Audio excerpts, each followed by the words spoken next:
Bonsoir à tous, heureuse de vous retrouver pour le 19h à la une ce soir. Discours royal du 20 août, Sa Majesté le Roi plaide pour des relations Maroc-Espagne basées sur la confiance mutuelle et le respect des engagements. Un nouveau chapitre s'ouvre avec un partenaire stratégique pour les intérêts de deux peuples voisins. La pression sur les lits de réanimation met le personnel soignant à rude épreuve. C'est le cas dans la région Souss-Massa où les cas graves et critiques montent en flèche. Un deuxième hôpital de campagne vient à la rescousse. Reportage à suivre à Agadir. Et par les temps qui courent, les concentrateurs d'oxygène sont une denrée rare à Casablanca. Une grosse pénurie qui met en danger la vie de beaucoup de patients dont la prise en charge nécessite ces appareils vitaux. Mais d'abord, ce message de félicitations adressé par Sa Majesté le Roi Mohamed VI à Hakainde Hichilema à l'occasion de son élection à la magistrature publique de Zambie. Dans ce message, le souverain réaffirme sa ferme détermination à œuvrer de concert avec le nouveau président de Zambie pour consolider les relations de fraternité et de coopération fructueuses, unissant les deux pays et les hisser afin d'englober divers domaines au service des intérêts des deux peuples frères et du bien du continent africain. Éclairage maintenant sur un des points forts du discours royal commémorant le 68e anniversaire de la révolution du roi et du peuple. La volonté royale d'inaugurer une nouvelle étape dans les relations avec l'Espagne basée sur la confiance, la transparence, la considération mutuelle et le respect des engagements. Le discours royal se veut une feuille de route pour une relation équilibrée, mutuellement bénéfique et d'égal à égal avec Madrid pour surpasser les crises inventées de toutes pièces et lancer un nouveau chapitre dans ce partenariat. Mohamed Aitleshker.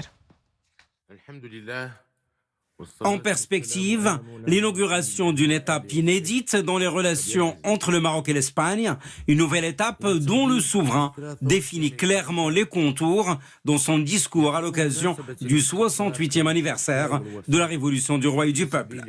Des relations qui doivent reposer sur la confiance, la transparence, la considération mutuelle et le respect des engagements. Sa Majesté le roi Mohamed VI explique que le Maroc s'attache à fonder des relations solides, constructives et équilibrées, notamment avec les pays voisins. Et c'est cette même logique qui commande, ajoute Sa Majesté le roi, les choix du royaume dans la relation avec le voisin espagnol. Le souverain rappelle que ces relations ont traversé récemment une crise sans précédent, une crise qui a fortement ébranlé la confiance mutuelle et qui a soulevé plusieurs interrogations sur leur devenir, mais le Maroc a travaillé avec la partie espagnole dans le plus grand calme, la clarté, la plus totale et un esprit de responsabilité.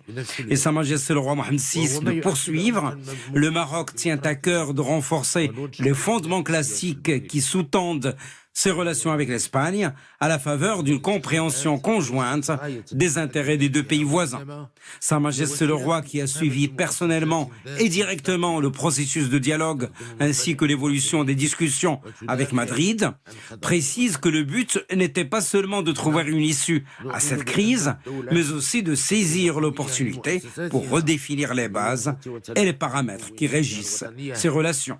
Le souverain souligne également que le même esprit sous-tend les relations de partenariat et de solidarité entre le Maroc et la France. Des relations, explique Sa Majesté le roi, qui sont étayées par les solides relations d'amitié et d'estime mutuelle qui unissent Sa Majesté le roi Mohamed VI et le président français Emmanuel Macron. Et en matière de coopération dans le domaine de la migration, le Maroc est un partenaire fiable et solide de l'Union européenne. C'est ce que souligne l'Agence européenne de contrôle des frontières, qualifiant d'excellente la coopération avec le Royaume. La fiabilité de Rabat est illustrée par le fait que la route migratoire de la Méditerranée occidentale est sous contrôle, relève Frontex. Lutte contre le Covid-19, l'état d'urgence sanitaire est prolongé jusqu'au 31 octobre 2021. C'est une décision du Conseil de gouvernement tenue ce matin sous la présidence de Sadil Atmani. À l'ordre du jour également, de nombreux projets de décret, dont un portant sur les usages illicites du cannabis. Le Conseil de gouvernement a également fixé la date de la rentrée scolaire effective au 10 septembre prochain, au lieu du 3 septembre initialement prévu. Covid-19, les chiffres des dernières 24 heures, une baisse notoire des cas confirmés. De 1996, 97 personnes n'ont pas pu vaincre le virus. Les cas actifs sont au nombre de 71 387, tandis que les cas sévères ou critiques ont atteint 2582, dont 72 placés sous intubation. Sachez également que le nombre de primo-vaccinés est de 17 489 039 personnes, au moment où celui des personnes complètement vaccinées s'élève à plus de 13 millions. Et parmi les régions qui enregistrent une recrudescence des cas Covid, la région Souss-Massa, les contaminations montent en flèche, tout comme les décès. La situation sanitaire devient de plus en plus critique. Les hôpitaux publics et privés sont sous pression. Leur capacité litière est presque saturée. 2 hôpitaux de campagne sont désormais opérationnels à Agadir. Reportage Abdel Fattah Zouine, commentaire Omaima Ramli. Il vient d'être aménagé le 2e hôpital de campagne de la province d'Agadir. Une structure flambant neuve qui a vu le jour avec la montée en flèche des cas Covid dans la région Souss-Massa. Près de 700 cas ces 2 derniers jours.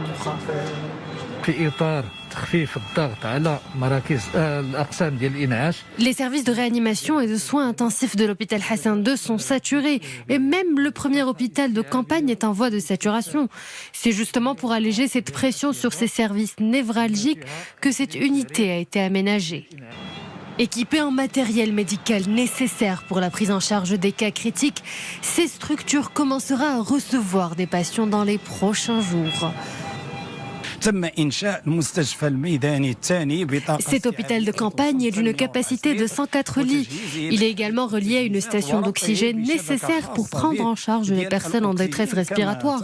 Pour veiller sur ces patients, un staff médical composé de 48 personnes a été mobilisé. Une mobilisation tous azimuts pour désengorger les services névralgiques dans la lutte contre le virus à couronne. Des services de soins intensifs et de réanimation qui font face depuis quelques semaines déjà à une vague de cas critiques sans précédent. Depuis seulement quelques semaines, la campagne vaccinale s'est élargie aux jeunes, une tranche d'âge visiblement réactive qui adhère à cette opération vitale pour assurer au plus vite l'immunité collective.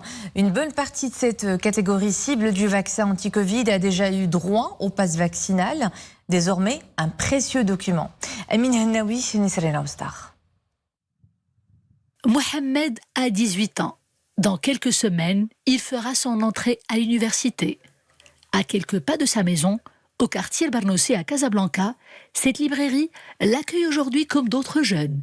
Ils sont tous venus imprimer des papiers académiques. Et comme ils sont tous complètement vaccinés, eh bien ils en profitent pour imprimer leur passe vaccinal également. Je viens récupérer mon passe vaccinal, un document indispensable à tout Marocain en cette période de crise sanitaire, puisqu'il facilite notamment la mobilité interville.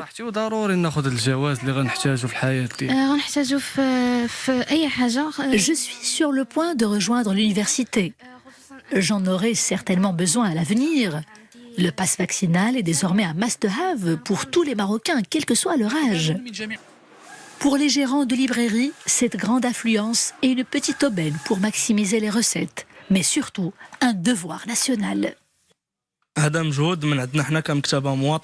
nous considérons comme une librairie citoyenne puisque nous participons à notre manière à la réussite de ce grand chantier sanitaire qui aidera certainement le Maroc à gagner le combat contre le Covid-19. Pendant que la courbe des nouvelles contaminations peine à s'aplatir et pendant que le Covid et ses variants inquiètent un peu partout dans le monde, la vaccination et le total respect des gestes barrières restent notre seule planche de salut pour nous protéger et protéger nos proches. Et la vie de beaucoup de personnes atteintes du coronavirus est peut-être en danger à cause d'une grosse pénurie de concentrateurs d'oxygène utilisés à domicile. Certains paient le dispositif au prix fort. Nous le verrons dans ce reportage, Mounia Marouche. Il est devenu de nos jours une denrée rare. Pourtant, c'est un accessoire indispensable pour soulager les malades du Covid qui souffrent d'insuffisance respiratoire. Depuis l'augmentation du nombre de cas, une forte demande est enregistrée pour ces fameux concentrateurs d'oxygène. Résultat, il en existe plus suffisamment sur le marché.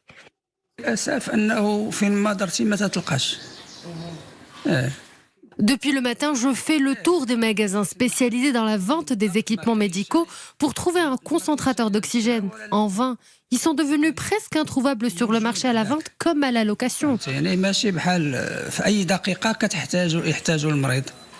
C'est un dispositif qui aspire l'air du milieu environnant et le fait passer à travers un tamis moléculaire pour concentrer l'oxygène de l'air ambiant et le délivrer à la pression nécessaire pour le traitement.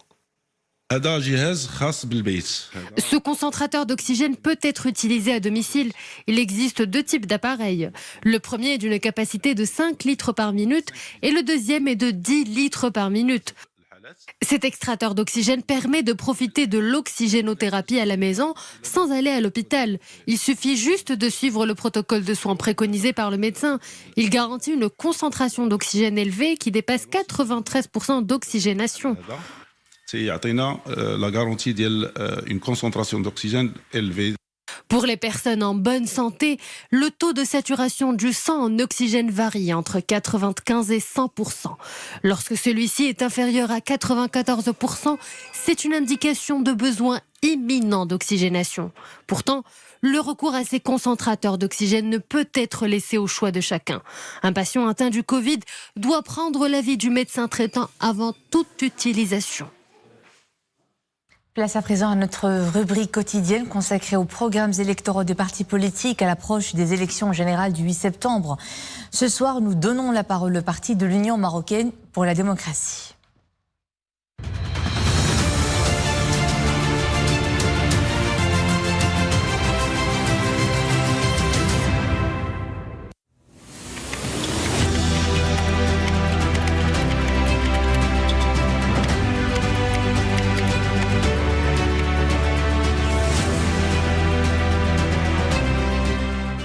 حزب الاتحاد المغربي للديمقراطية في إطار استحقاقات المقبلة ديال 8 شتنبر 2021. Le parti de l'Union marocaine pour la démocratie et en perspective des prochaines échéances du 8 septembre 2021 a procédé à la mise sur pied d'une assise d'un nouveau départ pour un Maroc nouveau dans le cadre d'un nouveau contrat social que les élus du parti concrétiseront sur le terrain à travers la mise en œuvre du nouveau modèle de développement.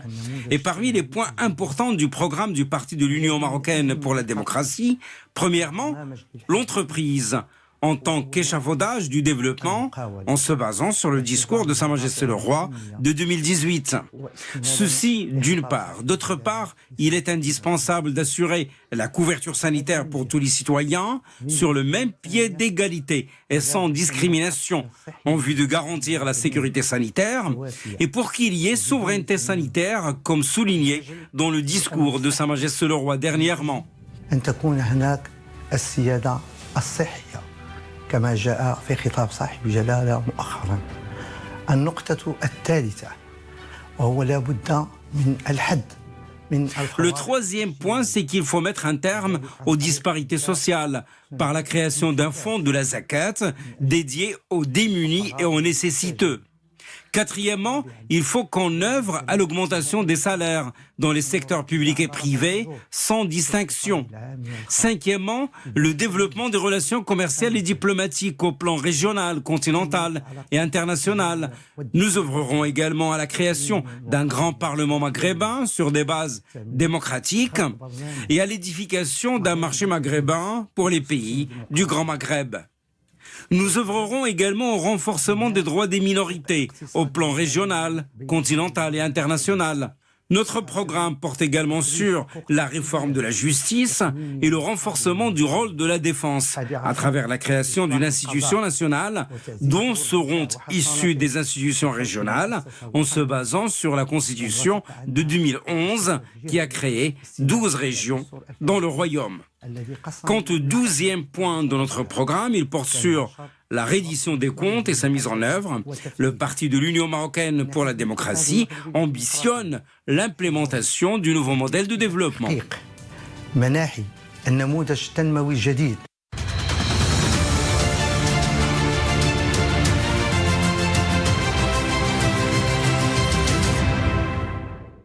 Et c'était le clap de fin de cette édition. Merci à vous de nous suivre. L'information est de retour à 21h avec Nadia Moudden. À demain.